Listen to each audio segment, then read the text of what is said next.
Let's get to know your Jeep Wrangler a little better, because adventure can happen anywhere.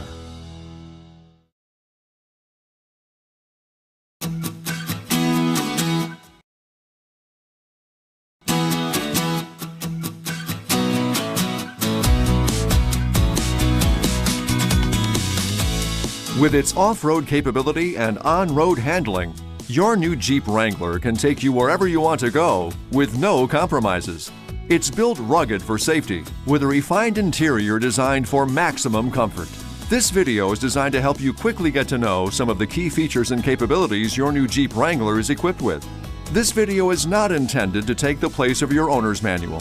Please refer to the instruction manuals on the Owner's Information DVD or jeep.com/en/owners/manuals for complete details and other important safety information.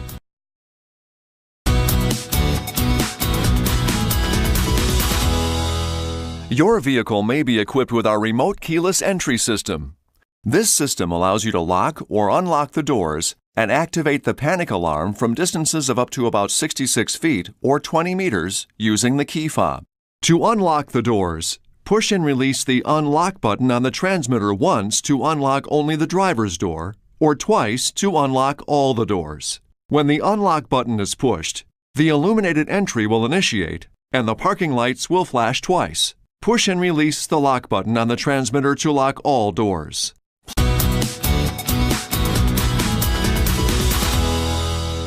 The manual climate controls let you balance the comfort conditions inside your cabin. You'll find the controls on the instrument panel.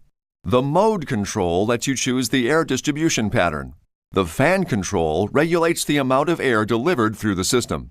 The fan speed increases as you turn the control from the off position to the right. And the temperature control regulates system temperature. Turn the dial left into the blue area for cooler temperatures. Turn it right into the red area for warmer temperatures. The circulation control lets you choose between outside air intake or recirculation.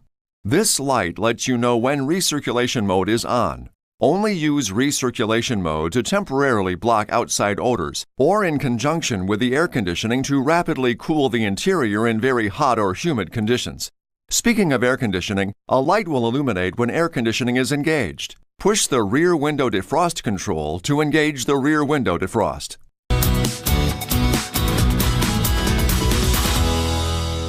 If equipped, our innovative automatic climate control system can automatically adjust airflow temperature, distribution, and volume to maintain a comfortable temperature even under changing conditions. Operation of the system is quite simple. Just turn the blower control and the mode control to the auto position. Then dial in the temperature you'd like using the temperature control. The system will now maintain that level automatically using the heating and air conditioning systems. You'll experience the greatest efficiency by simply allowing the system to function automatically. For manual control, just rotate the controls out of auto mode. Select O or off on the blower to stop the system completely and close the outside air intake.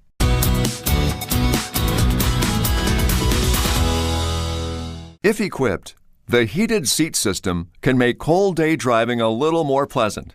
You'll find the control switch near the bottom center of the instrument panel, just below the climate controls. Push the switch once to choose high or twice to choose low. Push the switch a third time to turn the feature off. High-level heating will automatically switch to low after 30 minutes of continuous operation. Operation on the low setting also turns off automatically after 30 minutes.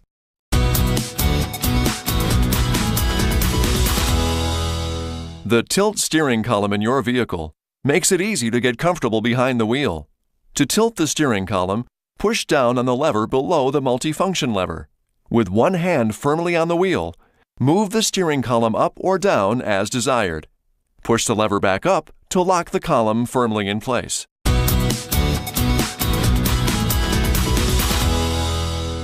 Your Tire Pressure Monitoring System, or TPMS, is a preventative safety feature that monitors pressure in your road tires.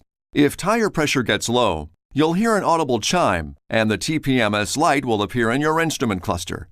This means one or more of your tires are underinflated and need to be inflated to the proper tire pressure. You'll find that information on the placard on the inside edge of the driver's side door. Even if the light turns on for a short time and then turns off, your tire pressure still needs to be checked. Remember, tire pressures change with air temperature change. Keep that in mind when you check tires inside a garage, especially in the winter. Tire pressure may increase from heat during operation. Do not reduce this normal pressure buildup, or your tire pressure will be too low. Here's an important note though. Do not try to use the TPMS warning light as a tire pressure gauge, as it does not automatically turn off when proper pressure is returned to the tire. Once your tires are properly inflated, you might need to drive a bit to reset the system. In the city, you might need to drive above 15 miles per hour or 24 kilometers per hour for a preset period of time before the warning light turns off. The warnings might stay on, however, until all tires have been properly inflated. Here's hoping you'll never have to. But just in case, let's talk about changing a flat tire. The jack and lug wrench are located in the rear storage compartment. To remove the spare tire from the carrier, remove the tire cover if equipped, and remove the lug nuts with the lug wrench by turning them counterclockwise. Now, you can loosen, but do not remove the wheel lug nuts by turning them to the left one turn while the wheel is still on the ground. Make sure you're parked on a firm, level surface safely away from traffic. Avoid ice or slippery areas. Make sure the ignition is off, the hazard lights are on, and the parking brake is fully set. Blocking both the front and rear of the wheel diagonally opposite of the jacking position is also a good idea. If changing the right front tire, block the left rear tire. You'll need to assemble the jack and jacking tools by connecting the jack handle driver to the extension, then to the lug wrench. Carefully place the jack under the front or rear axle tube as shown. Do not raise the vehicle until you are sure the jack is fully engaged. Now, you're ready to raise the vehicle by turning the jack screw to the right. Raise the vehicle only until the tire just clears the surface and enough clearance is obtained to install the spare tire. Remember, minimum tire lift provides maximum stability. Okay, now go ahead and remove the lug nuts and wheel. Position the spare tire on the vehicle with the valve stem facing out. The vehicle could be damaged if the spare tire is mounted incorrectly. Reinstall the lug nuts with the cone-shaped end toward the wheel. Lightly tighten the lug nuts clockwise. Now, you can lower the vehicle by turning the jack screw to the left and remove the jack. Once on the ground, you can finish tightening the lug nuts. Alternate lug nuts until each lug nut has been tightened twice. Maximum effort should be used for final tightening of the lug nuts. It's always a good idea to have the tightness checked with a torque wrench by your authorized dealer or at a service station. Now, just secure the tire, jack, and tools in their proper locations, and you're ready to go.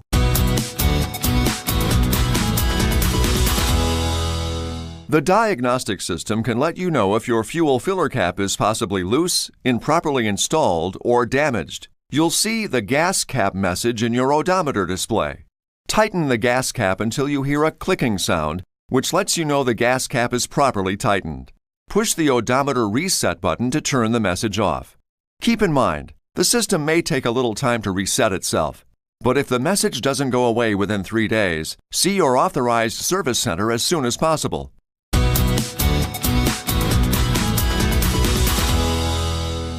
Your vehicle is equipped with an engine oil change indicator system.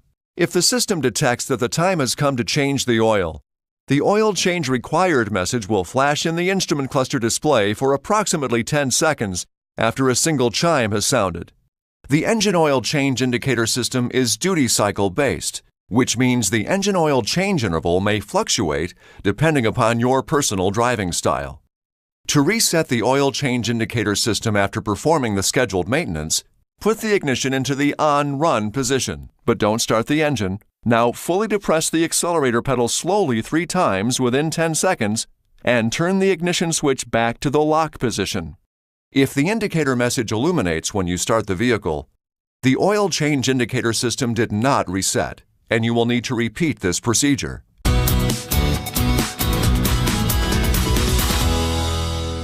The multifunction lever left of the steering column controls your headlights, parking lights, beam selection, fog lights, instrument panel brightness, and turn signals. To turn on the parking lights and instrument panel lights, turn the end of the multifunction lever to the first detent. To turn on the headlights, turn it to the second detent. For automatic headlights, turn the end of the lever to the auto position. The system automatically turns the headlights on or off depending on ambient light levels. To change the brightness of the instrument panel lights when the parking lights or headlights are on, rotate the center ring of the multifunction lever up or down. Rotate the center portion upward to the next detent position to brighten the odometer and radio controls when the parking lights or headlights are on. Rotate the center portion upward to the last detent to turn on the interior lighting. To switch the headlights to high beam, push the lever away from you. Pull the lever toward you to return to low beam operation. You can signal another vehicle with your headlights by lightly pulling the lever toward you. This will turn on the high beam until you release the lever. Your vehicle also features lane change assist. Just tap the lever up or down once without moving beyond the detent, and the turn signal will flash 3 times to let other drivers know you're about to change lanes, then automatically turn off. If your vehicle is equipped with fog lights, that switch is also on the multifunction lever. To activate the front fog lights, turn on the parking lights or the low beam headlights and pull out the end of the multifunction lever. And if you happen to leave the headlights or parking lights on after the ignition is turned off, a chime will sound when the driver's door is open to let you know.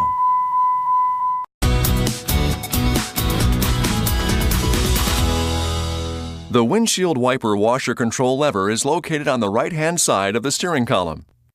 Simply move the control up to the second detent for low-speed wiper operation or the third detent for high speed. For some weather conditions, you may want to use the intermittent wiper feature. Just move the control to the delay position and adjust the wiper interval length by rotating the end of the lever control. To use the washer, pull the lever toward you and hold it there while the sprayer is operating. The wiper will operate for 2 more wipe cycles after the lever is released. The mist feature is handy. Just push down on the lever for a single wipe to clear off road mist or spray from a passing vehicle. A rotary ring switch on the control lever operates the rear window wiper washer function. Rotating the switch to the on position will activate the wiper. Rotating past the on position will activate the washer.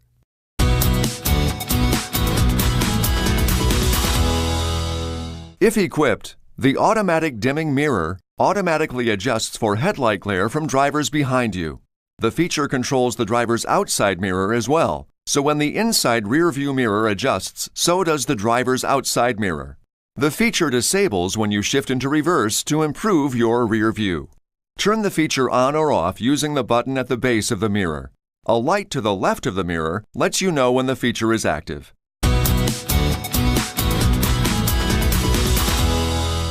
If your vehicle is equipped with electronic speed control or cruise control, you're going to like this feature.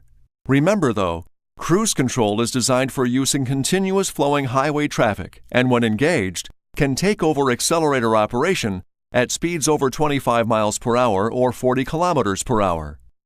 The control is conveniently located right on the steering wheel for easy one-touch operation. To activate your cruise control, push the on-off button. The cruise indicator light in the instrument panel will let you know that the system is on. To turn the system off, push the on-off button a second time. It's best to leave the system turned off when not in use. To set a desired speed, accelerate to the speed you want to maintain. With the system on, simply push and release the Set Minus button. Take your foot off the accelerator and the vehicle will operate at the speed you have selected. You can deactivate the system by pushing the Cancel button or using normal clutch or brake pedal pressure without erasing your set speed memory. So, to resume your previously selected speed, push the Res Plus or Resume Plus button and release. The Resume feature can be used at any speed above 20 miles per hour or 32 kilometers per hour. When the cruise control system is on, your speed can be increased by pushing and holding the Resume Plus button. Release the button when the new desired speed is reached, and the new speed will be set. And here's a nice touch. Simply tapping the Resume Plus button will result in a 1 mile per hour or 1 kilometer per hour increase in speed for each tap. Tap 3 times, and your speed will increase by 3 miles per hour or 3 kilometers per hour. With just a touch, this convenient feature allows you to increase your cruise control speed without ever having to take your hands off the wheel. To decrease speed while the cruise control system is on, push and hold the Set Minus button. Release the button when the desired speed is reached. Tapping the Set Minus button once will result in a 1 mile per hour or 1 kilometer per hour speed decrease. Each time the button is tapped, speed decreases.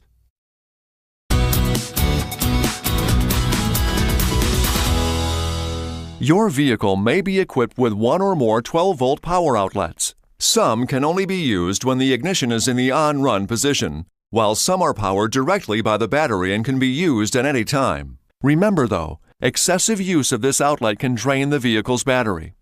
The power outlets can be used to power cell phones, electronics, and other low-power devices.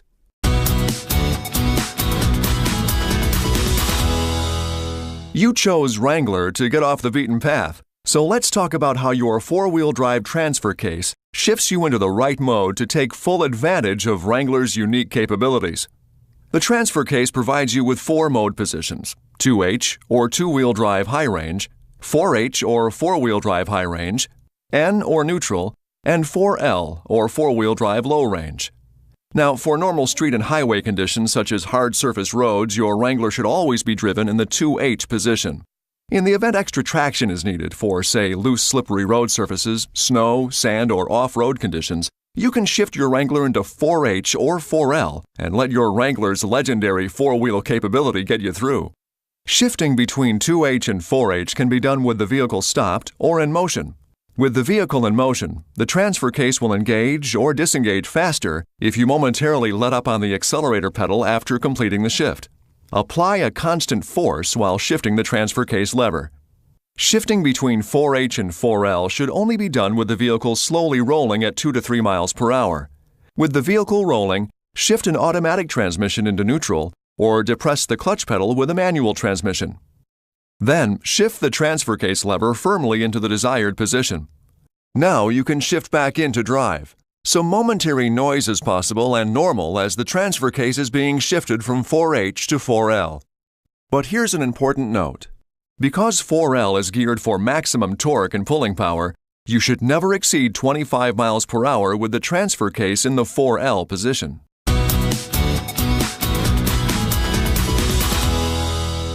If equipped, the electronic sway bar system allows for greater front suspension travel in off-road situations. You'll find the sway bar switch on the instrument panel to the left of the steering column. Push the switch to activate the system. Push it again to deactivate the system. When the sway bar disconnects, the sway bar indicator light will light up in the instrument cluster. The light will flash while the feature is activating or when activation conditions are not met. The stabilizer sway bar should remain in on-road mode during normal driving conditions. Here's a quick note though. Do not disconnect the stabilizer bar and drive on hard-surfaced roads or at speeds above 18 miles per hour or 29 kilometers per hour, as you may lose control of the vehicle, which could result in serious injury. The front stabilizer bar enhances vehicle stability and is necessary for maintaining control of the vehicle. The system monitors vehicle speed, and if it has been disconnected, will attempt to reconnect the stabilizer bar at speeds over 18 miles per hour or 29 kilometers per hour. This is indicated by a flashing or solid sway bar indicator light. Once vehicle speed is reduced below 14 miles per hour or 22 kilometers per hour, the system will once again attempt to return to off-road mode. To disconnect the stabilizer sway bar, shift to either four-wheel drive high or four-wheel drive low and push the sway bar switch to obtain the off-road position. The sway bar indicator light will flash until the stabilizer sway bar has been fully disconnected. Keep this in mind though. The stabilizer sway bar may be torque locked due to left and right suspension height differences. This condition is due to driving surface differences or vehicle loading. In order for the stabilizer sway bar to disconnect or reconnect, the right and left halves of the bar must be aligned. This alignment may require that the vehicle be driven onto level ground or rocked from side to side. To return to on-road mode, push the sway bar switch again.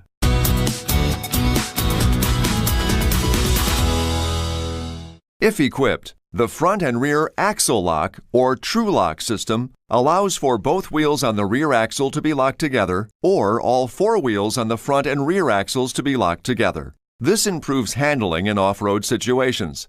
Axle lock will only activate if the following conditions are met. The key must be in the on-run position. Your four-wheel drive setting must be in the 4L low range, and your driving speed must be 10 miles per hour or 16 kilometers per hour or less. You'll find the axle lock rocker switch on the instrument panel to the left of the steering column. To activate the system, push the bottom of the axle lock switch once to lock the rear axle only, and a second time to lock the front axle. The rear and front axle lock indicator lights will illuminate accordingly. The indicator lights will flash until the axles are fully locked or unlocked. Once the rear axle lock is engaged, push the bottom of the rocker switch to cycle the front axle lock on and off. To disengage both axle locks simultaneously, push the top of the axle lock switch.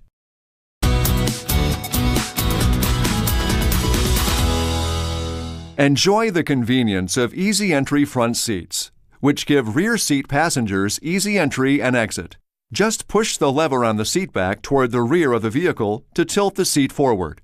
To return the seat to a sitting position, push the seat toward the rear of the vehicle until the track locks. Then rotate the seat back upright until it locks.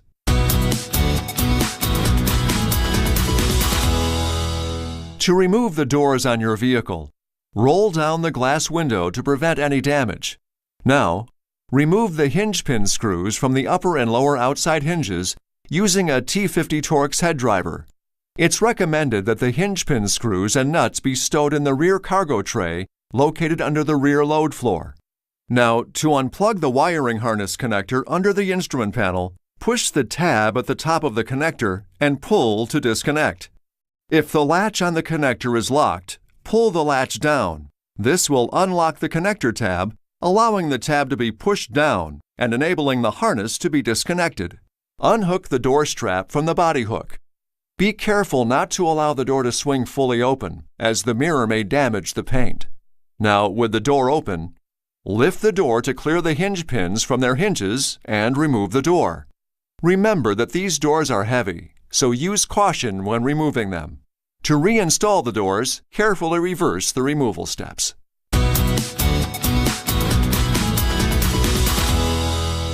Let's talk about how to let a little more of the great outdoors in by taking your three-piece modular Freedom top off. After a couple of times, you'll be a pro at this, but at first, an extra pair of hands might come in real handy. Now, the left panel must be removed before removing the right panel. First, fold down the sun visor and move it to the side. Turn the center L-shaped locks from the center of the roof panel. And turn the rear L-shaped lock located above the shoulder belt anchorage. Now, turn the rear fastener knobs located on the overhead speaker bar assembly counterclockwise until they can be removed. Unlatch the header panel latch located at the top of the windshield and remove the panel. To remove the right panel, follow the same steps as the left panel. To reinstall the front panels, first, make sure they are positioned properly to ensure sealing. Set the panels on the windshield frame so that there is no overhang. Also, make sure that the panels are sitting flush with the body. Remember, install the right panel first, then the left panel. Now you can reinstall the panels using the same steps as removal. Just reverse the order. To remove the rear hardtop, remove both front panels as we talked about before. Now, open both doors. On the 4-door model, you'll need to remove the 2 Torx head screws that secure the hardtop at the B-pillar near the top of the door using a number 40 Torx head driver. Remove the 6 Torx head screws that secure the hardtop to the vehicle along the interior body side using a number 40 Torx head driver. Locate the wiring harness on the left rear inside corner of the vehicle. To disconnect the wiring harness from the hardtop, slide the red plastic tab up, push the tab on the side of the connector, and pull to disconnect. Then, disconnect the rear window washer hose. Remove the hardtop from the vehicle and place it on a soft surface to prevent damage. Like I said earlier, an extra pair of hands is very helpful. To reinstall the hardtop, use the same steps as removal. Just reverse the order. Remember though, the hardtop must be positioned properly to ensure sealing. Also, make sure that the hardtop is sitting flush with the body at the sides and check to ensure that there is a uniform gap between the lift glass and hardtop. Please refer to the instruction manuals on the Owner's Information DVD or jeep.com/en/owners/manuals for complete details and other important safety information. If this disc has started automatically, you are now viewing the video-only portion of this DVD. There is a lot more important information here, and if you would like to view the complete owner's information section, all the supplements, warranties, and more, here's how. If you are viewing this on a PC, go to My Computer and double-click the disc. This may automatically launch the computer application. If not, right-click on the disc and select the Explore option. Double-click Click Here to Start, which will launch the computer application and give you access to all the files and menus. To go back and play the DVD, go to My Computer and right-click on the disc and select Play from the drop-down menu. The DVD portion will then begin playing. If you're viewing this on a Mac, to access the computer applications, go to the desktop and double-click on the DVD. It will be shown by your vehicle's name. Now, double-click on Click Here to start. Adobe Air will launch, and then you will be taken directly to the splash page for the computer applications.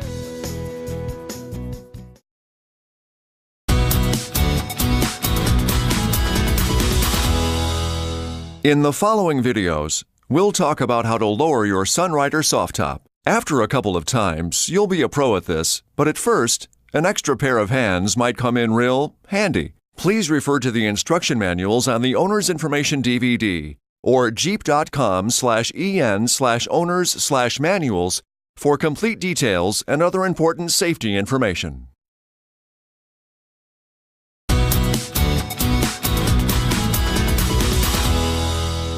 Your new Jeep Wrangler is equipped with the Sunrider soft top, so you can let a little more of the great outdoors in without lowering the whole soft top.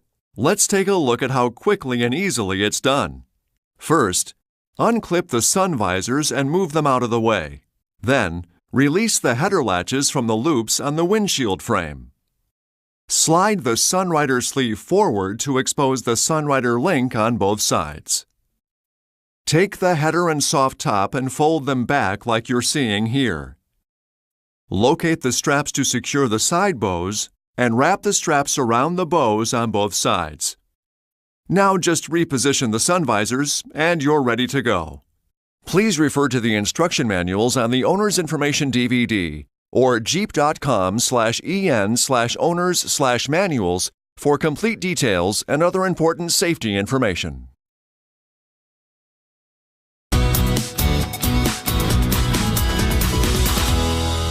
To completely lower the soft top, first, unclip the sun visors and move them out of the way. Then, release the header latches from the loops on the windshield frame. Make sure the Sunrider sleeves are slid rearward, covering the Sunrider link. Now, moving to the rear of the vehicle, open the swing gate and remove the first 3 inches of the sail panel on both sides. Then, remove the rear window retainers from the swing gate bar brackets. Now, unzip the rear window completely from the passenger side. Then, pull the swing gate bar straight back from the swing gate bar brackets. Make sure you store it where it won't get scratched or dirty. Not so tough so far, eh? Please refer to the instruction manuals on the Owner's Information DVD or jeep.com/en/owners/manuals for complete details and other important safety information.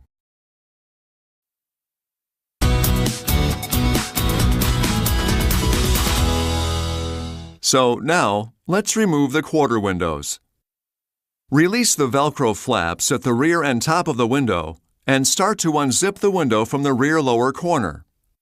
Once the window is unzipped, release the body side retainer and the door rail retainer. A gentle pull should do it. Remove the window on the other side the same way. Again, store them where they won't get scratched or dirty. Now, it's time to untuck the sail panels from the body side at the rear corners of your new Wrangler. It will help to pull down on the 3-bow to release some tension. Fold the sail panels up so they rest on top of the vehicle. To unlatch the side bows from the door panels, push on the latch pedal from behind, and make sure the plastic sleeve is in place over the Sunrider link. Okay, here comes the lowering part, where that extra pair of hands we talked about will help. As you are lowering the top, make sure you are tucking the material inside the vehicle neatly. The side bows should fold to form a V shape. Finally, to secure the top, wrap the Sunrider straps around the side bows and through the body side retainer slot and use the Velcro closure.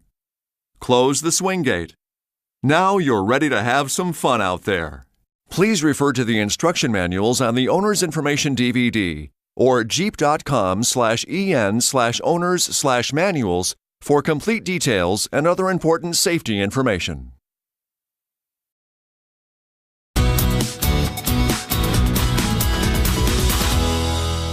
Now, eventually, you'll have to put the soft top back up, so let's go over that procedure. Still have that extra pair of hands? Good. Working from the rear with the swing gate open, make sure the plastic sleeve is in place over the Sunrider link. Carefully lift the header along with the 2-bow up and over the sport bar. Pull the side bow over and down until the header reaches the windshield. Make sure the Sunrider bracket on the side bows latches to the door rails. You should hear a click as you move it into place. Moving inside the vehicle, unclip the sun visors and move them out of the way. Then flip the top latch hooks down from the handles and insert them into the windshield slots, but don't close the latches completely yet. That will create too much tension to easily reinstall the quarter windows and rear window. At the rear of the vehicle, gently pull the sail panels over the 3-bow and get ready to tuck them into place. Please refer to the instruction manuals on the Owner's Information DVD or jeep.com/en/owners/manuals for complete details and other important safety information.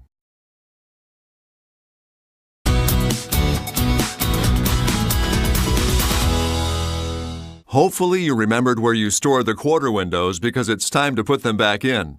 Stick the top corner into place using the Velcro. This will hold the window in place while you start the zipper from the forward edge of the window. Once you get the zipper started, move it only about 2 inches. Now you can easily tuck the door rail retainer into the door rail. Make sure the retainer is fully seated and properly positioned in the door rail. Tuck the window's body side retainer into place, starting at the rear of the window and working toward the front.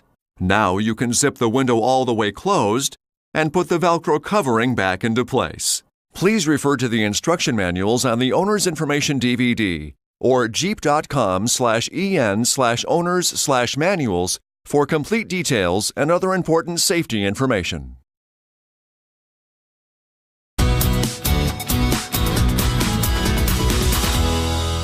To reinstall the rear window, with the sail panels on both sides partially released, set the rear window back into the swing gate brackets and starting at the left-hand side, zip the window back into place. Now, grasp the swing gate bar and roll it back into the swing gate brackets. Tuck the rear window retainers into the swing gate bar brackets and tuck the sail panels back into the body side retainers. Finally, close the header latches and clip the sun visors back in place. Easy enough. Please refer to the instruction manuals on the Owner's Information DVD or jeep.com/en/owners/manuals for complete details and other important safety information.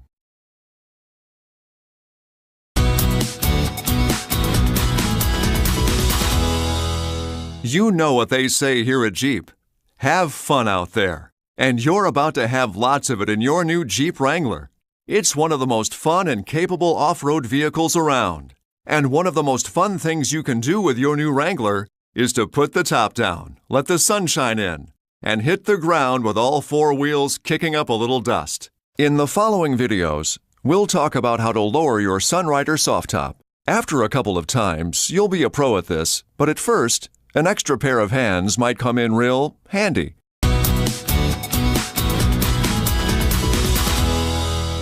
If your new Jeep Wrangler is equipped with the Sunrider soft top, you can let a little more of the great outdoors in without lowering the whole soft top. Let's take a look at how quickly and easily it's done. First, unclip the sun visors and move them out of the way. Then, release the header latches from the loops on the windshield frame. Now, grasp the header and side bow and lift the top back. That extra pair of hands comes in real handy here. Rest the header on the back of the rear portion of the deck. Fold the material so that the material forms a W and make sure the material makes two folds. Secure the top by wrapping the strap around the side bow and using the Velcro closure. Make sure you secure both sides of the Sunrider top.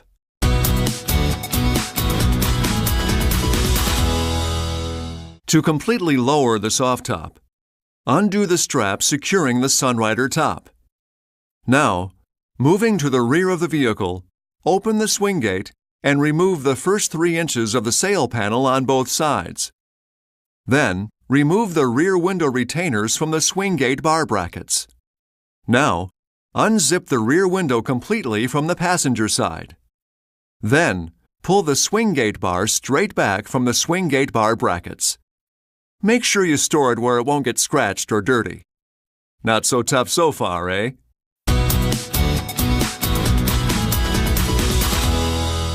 So now, let's remove the quarter windows.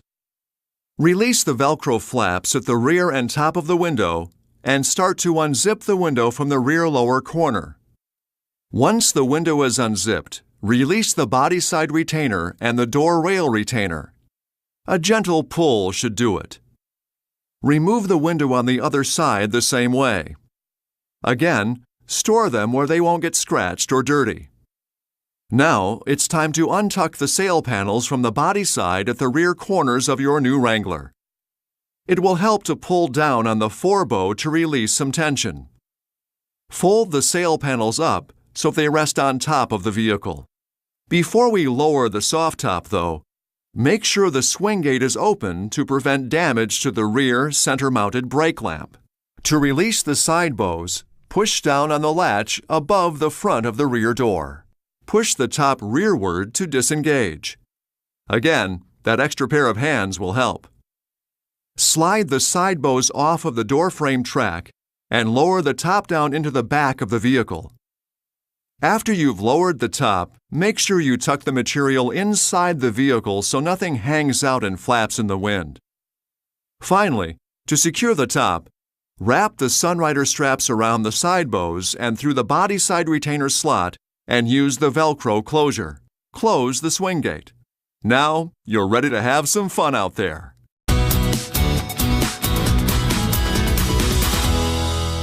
Now, eventually, you'll have to put the soft top back up, so let's go over that procedure.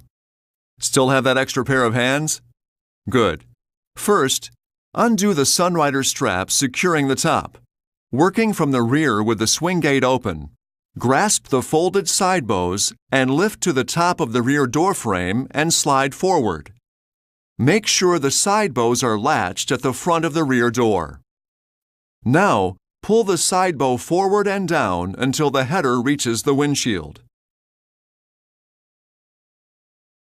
Moving inside the vehicle, unclip the sun visors and move them out of the way. Then, flip the top latch hooks down from the handles and insert them into the windshield slots, but don't close the latches completely yet. That will create too much tension to easily reinstall the quarter windows and rear window. At the rear of the vehicle, gently pull the sail panels over the forebow and get ready to tuck them into place. You'll slide them in from the rear moving forward.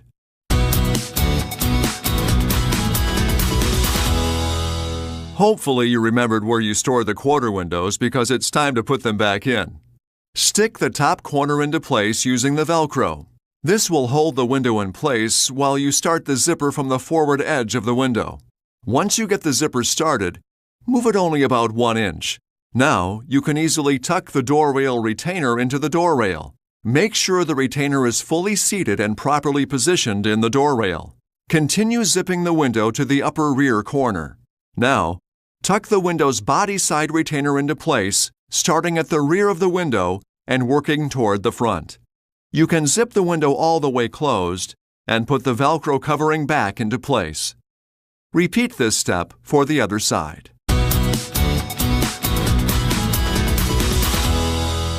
To reinstall the rear window, with the sail panels on both sides partially released, set the rear window back into the swing gate brackets and, starting at the left-hand side, zip the window back into place. Now, grasp the swing gate bar and roll it back into the swing gate brackets, tuck the rear window retainers into the swing gate bar brackets, and tuck the sail panels back into the body side retainers. Finally, close the header latches and clip the sun visors back in place. Easy enough. Please refer to the instruction manuals on the Owner's Information DVD or jeep.com/en/owners/manuals for complete details and other important safety information.